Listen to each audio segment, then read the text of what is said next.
Då har vi kommit fram till dagens sista paus på dag 1 och vi hittar fjolårsmästaren Peter Eastgate. How is things, Peter? Things are decent in the tournament. I have 55k, which is above average. My table is very decent, although it's very tight, so it's kind of difficult to accumulate chips. You must tell us a little bit how it feels to come back here after your glorified success last year. Well, obviously, it's I get recognized as I sit at the tables or at the table, and I sign autographs, and people stop me in the hallway. But on the other hand, like, it's a new tournament, and I have to start from scratch like all the other guys. So it could be amazing to make a deep run in this thing, because it's such an extraordinary tournament. Was it strategy to pick day 1D for you, or just coincidence?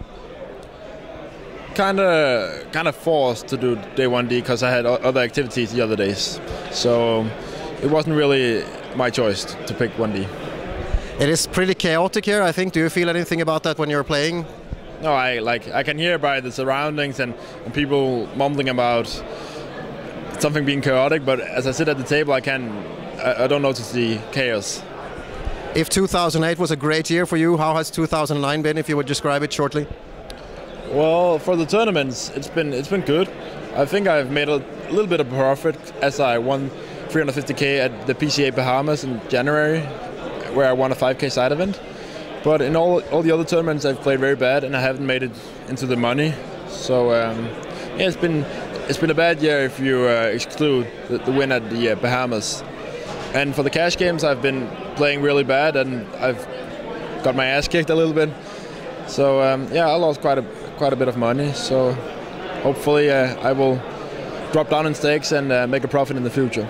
Does it affect your game to be a reigning World Series of Poker champion? Well, as I won the main event, I thought I would still respect money and be very conscious about how I spend my money and how I play at the table. But I must admit, after being the world champion for 8 months, I've been playing quite recklessly and more careless, which has not been good for my game. Like I like motivation. Maybe it's like a feather in the hat to anybody who wants to knock you out. Do you feel anything like that?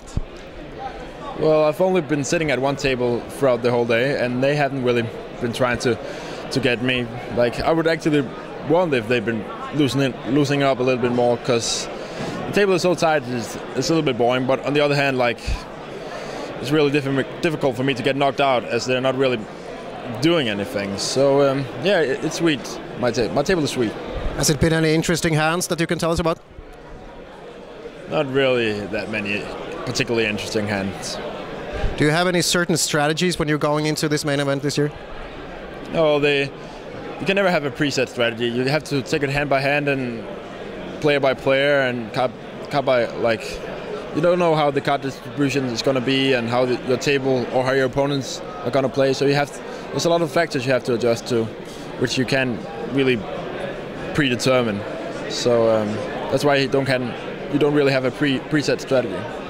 The Danes are doing quite well so far. Do you have any favorites if you can't pick yourself? If I can't pick myself, well, I wouldn't pick myself as a favorite. I would pick Jonas Clausen, as I think he's the best tournament player that we have in Denmark. And who else is in? Some of them are already knocked out, like Lars Holger. He was one of my favorites as well. Christian Toxwer, he made it to the 33rd position in 2007. He's a very good player.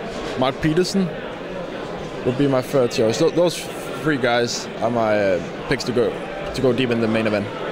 Okay, thank you very much for the interview, Peter, and good luck for the rest of this tournament. Thank you very much.